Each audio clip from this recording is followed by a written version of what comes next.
பங்களாதேஷில் என்ன நடந்துகிட்டு இருக்குது. பங்களாதேஷுடைய பிரதமர் பார்த்திங்கன்னா நாட்டை விட்டு வெளியே வந்துடுறாங்க. பார்த்திங்கன்னா அவங்களுக்கு வந்து ஃபேஸ்புக் கிடையாது, இன்ஸ்டாகிராம் கிடையாது, அதுமாதிரி பார்த்திங்கன்னா யூடியூப் எதுவுமே கிடையாது. எல்லாத்தையும் வந்து அவங்க நாட்டு கவர்மெண்ட் வந்து முடக்கி வச்சுருக்கிறாங்க. ஸோ அவங்களுக்கு அப்படி என்ன தான் பிரச்சனை, ஸ்டூடெண்ட்ஸ் ஃபுல்லாக வந்து நிறைய பிரச்சனை பண்ணிக்கிட்டு இருக்கிறாங்க. அது பார்த்திங்கன்னா வந்து ஷேக் முஜிபுர் ரஹ்மான் அவர் யாருன்னு பார்த்திங்கன்னா நம்ம ஊரில் வந்து காந்தி எப்படியோ அதே போல் வந்து அந்த ஊரில் வந்து அவர் வந்து அந்த நாட்டுடைய தந்தையை பார்க்கப்படுறாரு. ஸோ அவருடைய சிலைகள்லாம் உடச்சிட்டு இருக்கிறாங்க. இது எதனால் நடக்குது அப்படிங்கிற நம்ம பார்க்க போகிறோம். அதுக்கு முன்னாடி நம்ம சேனல் சப்ஸ்கிரைப் பண்ணுங்கள். நீங்கள் சேனல் சப்ஸ்கிரைப் பண்ணால் தான் இந்த மாதிரியான பாகிஸ்தான், பங்களாதேஷ், இந்த மாதிரி இந்தியா, உலகத்தில் எந்த முறையில் இந்த மாதிரியான விஷயங்கள் நடந்தாலும் 10 நிமிஷம் உங்கள் கண்மாலை என்னால் சேர்க்க முடியும். வாங்க, நான் உங்கள் வேணியம் பாலகிருஷ்ணன். வீடியோக்குள்ளே போகலாம். Let's get started. பங்களாதேஷ் பார்த்திங்கன்னா இது நம்மளுடைய அண்டை நாடுன்னு சொல்லணும். இந்தியா பாகிஸ்தான் பார்த்திங்கன்னா 1947 ஆண்டு ஆகஸ்ட் 15 நாள் வந்து சுதந்திரம் அடைஞ்சாங்க. அதில் பார்த்திங்கன்னா வந்து நம்மளோட ஒரு நாள் வந்து சீனியர்னு பார்த்திங்கன்னா வந்து பாகிஸ்தான், அவங்க வந்து ஒரு நாளைக்கு முன்னாடி வந்து சுதந்திரம் அடைஞ்சாங்க. இதில் பார்த்திங்கன்னா வந்து ரெண்டாக இருந்துச்சு பாகிஸ்தான், அதாவது ஈஸ்ட் பாகிஸ்தான், வெஸ்ட் பாகிஸ்தான் அப்படின்னு ரெண்டாக இருந்துச்சு. ரெண்டு பாகிஸ்தானுக்கு நடுவில் தான் வந்து இந்தியா இருந்துச்சு. என்னப்பா சொல்கிற அப்படின்னு கேட்குறீங்களா? ஆமாம், இது பார்த்திங்கன்னா நிறைய வந்து விஷயம் தெரிஞ்சிருக்காது. அதாவது ஈஸ்ட் பாகிஸ்தான் அப்படின்னு சொல்கிறது தான் வந்து இன்றைய காலகட்டத்தில் இருக்கக்கூடிய பங்களாதேஷ். ஸோ பங்களாதேஷ் பார்த்திங்கன்னா வந்து அதில் அவங்க என்ன பண்ணியிருந்தாங்கன்னா வந்து பங்களாதேஷ் கூட எப்போவுமே வந்து இந்தியா கூட வந்து அவங்க வந்து சார்ந்தே இருப்பாங்க. ஏதாவது பிரச்சனை கூட அவங்க இந்தியா கூட இருப்பாங்க. ஸோ இதனால் வந்து இந்தியா வந்து மேக்ஸிமம் வந்து பங்களாதேஷ்க்கு நிறைய சப்போர்ட் பண்ணும். ஸோ இப்படி பார்க்கும்போது வந்து ஒரு பிரச்சனை வந்திருக்குது. ஏன்னா வந்து வெஸ்ட் பாகிஸ்தான் தான் வந்து பார்த்திங்கன்னா வந்து அவங்க வெஸ்ட் பாகிஸ்தான் வந்து ரெண்டாக பிரிஞ்சிருக்குது. அந்த பார்த்திங்கன்னா வந்து இந்த ஈஸ்ட் பாகிஸ்தான் தான் வந்து இப்போ சொல்லக்கூடிய பங்களாதேஷ். ஸோ வந்து ரெண்டு நாடுமே ஒன்றா இருக்கும்போது வந்து ஈஸ்ட் பாகிஸ்தான் வந்து நிறைய வந்து அதாவது வரிலாம் வந்து வெஸ்ட் பாகிஸ்தானுக்கு கொடுத்துருக்காங்க. ஆனால் கொடுக்கும்போது என்னாச்சுன்னா வந்து இவங்களுக்குள்ள வந்து நிறைய ஃபெசிலிட்டி வந்து வெஸ்ட் பாகிஸ்தான் வந்து ஈஸ்ட் பாகிஸ்தானுக்கு கொடுக்கல. ஸோ அதனால் என்ன பண்ணாங்கன்னா வந்து தனிநாடியாக எங்களுக்கு வேணும் அப்படின்னு இவங்க ப்ரோட்டஸ்ட் எடுத்தாங்க. அது இல்லாமல் பார்த்திங்கன்னா வந்து பெங்காலி தான் அங்கே அதிக பேர் இருந்தாங்க. ஸோ இதனால் வந்து இந்தியா வந்து கூட மெர்ஜாகி என்ன இருந்துச்சுன்னா எங்களுக்கு சப்போர்ட் பண்ணாங்க. அதனால் வந்து இவங்க சக்ஸஸ் ஆகி என்ன பண்ணாங்கன்னா வந்து தனியாக வந்து அதாவது நாடை வந்து பிரித்து வந்து தனியாக நாடை பிரித்து வந்து அவங்க இனாக்ரேஷன் பண்ணாங்க. அதான் பார்த்திங்கன்னா வந்து இப்போ இருக்கிற பங்களாதேஷ். ஸோ இப்படி போயிட்டு இருக்கும்போது பார்த்திங்கன்னா வந்து அந்த இதில் வந்து ஃபஸ்ட் ஃப்ரீடம் ஃபைட்டர் அப்படின்னு சொல்லும்போது யாருன்னு பார்த்திங்கன்னா வந்து ஷேக் முஜிபுர் ரஹ்மான். இவர் தான் நம்ம ஊரில் காந்தது அப்படி இருக்கார் அந்த மாதிரி அந்த ஊரில் அவர். ஸோ இவர் வந்து என்ன பண்ணார்னா வந்து ஃபஸ்ட் இது பண்ணி எல்லாத்தையும் வந்து அந்த கவர்மெண்ட்லாம் வச்சு முதல்ல வந்து பிரதமர் ஆனது அவர் தான். ஸோ அது மூலமாக தான் வந்து அவங்க வந்து ஃபார்ம் பண்ணாங்க அவங்க கவர்மெண்ட்டை. அதுக்கப்புறம் பார்த்திங்கன்னா வந்து நிறைய வந்து இவர் நல்லது செஞ்சு பார்த்திங்கன்னா வந்து அப்புறம் போயிட்டு இருக்கும்போது அவர் இறந்துட்டார். ஸோ இறந்துக்கும்போது அதுக்கு மேலே என்ன வந்து கோட்டா ஒதுக்குனாங்க. ஏன்னா இந்த பங்களாதேஷ்க்கு வந்து யாரெல்லாம் வந்து அதிகமாக வந்து சுதந்திரம் அடையிறதுக்கு வந்து யாரெல்லாம் வந்து ஒர்க் பண்ணாங்களோ ஐ மீன்ஸ் இந்த ஃப்ரீடம் ஃபைட்டர் அவங்களுக்கு வந்து இந்த ஜாப்பில் வந்து 30% வந்து கோட்டா கொடுக்கப்படும் அப்படின்னு சொல்லியிருந்தாங்க. அதே போல் வந்து எல்லாத்துக்கும் அந்த காலகட்டத்தில் வந்து வரவேற்பை வந்து கொடுக்கக்கூடியதாக இருந்துச்சு. அதுமாதிரி அவங்களும் வந்து கோட்டாவில் வந்து ஜாப் கொடுத்தாங்க, நல்லது செஞ்சாங்க.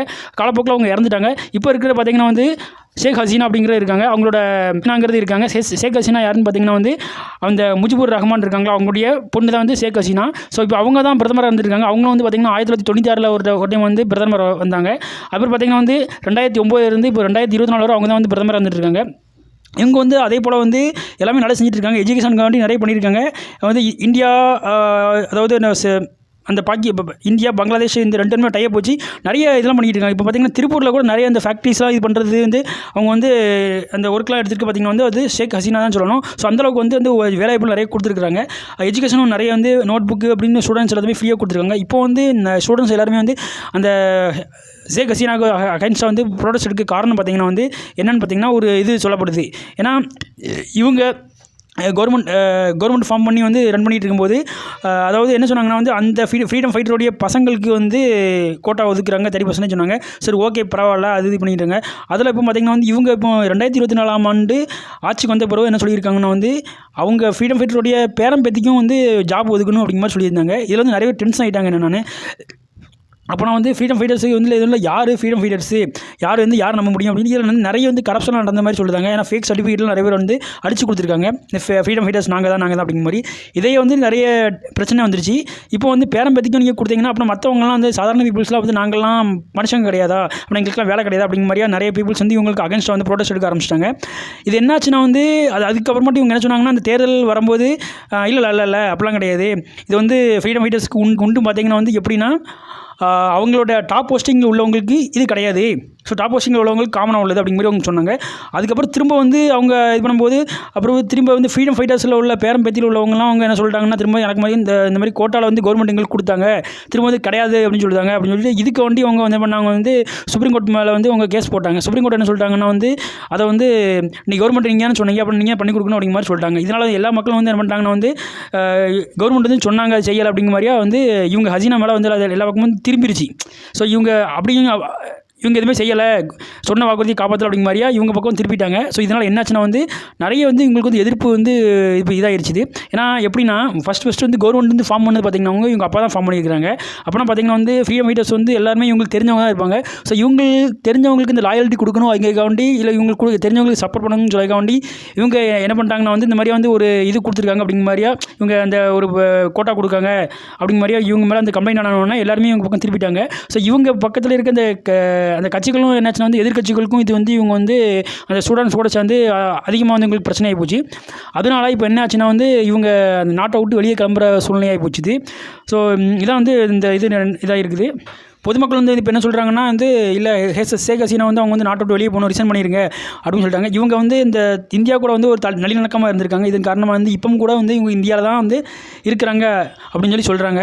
ஸோ இது மூலம் வந்து அதுக்கப்புறமா லண்டன் கிளம்புறாங்க அப்படின்னு சொல்கிறாங்க. ஸோ இது எந்தளவு வந்து உறுதின்னு தெரியல. ஏன்னா வந்து இதை பற்றி அலசல் புலசலாக ஒரு 2 நாளாக வந்து போயிட்டு இருந்தது. ஸோ நம்ம நினச்சோம்னா இது வந்து ஓகே, இது வந்து 2 நாளாக சால்வ் ஆயிடும் அப்படின்னு பார்த்தா இது வந்து பெரிய ஒரு ஹெட் நியூஸாகவே இன்றைக்கி காலையில் வெளியே வந்துருச்சு. ஸோ அந்தளவு வந்து ஒரு பெரிய பிரச்சனையாக போயிட்டு இருக்குது. ஸோ இப்போ வந்து பார்த்திங்கன்னா வந்து அங்கே வந்து பார்த்திங்கன்னா கவர்மெண்ட் மீன்ஸ் இந்த ஆர்மி அந்த சொல்லக்கூடிய இந்த இராணுவ வச்சு தான் நடந்துகிட்டு இருக்குது.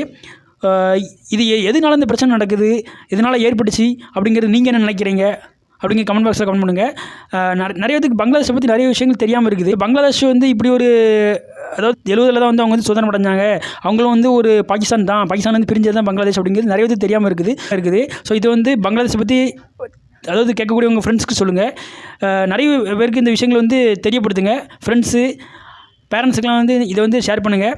இதே போல் மற்றொரு வீடியோவில் வந்து உங்களை சந்திக்கும் முறை உங்கள் வந்து வீடியோ வருது உங்கள் நண்பர்கள் வழங்கிய பலசும் தேங்க்யூ.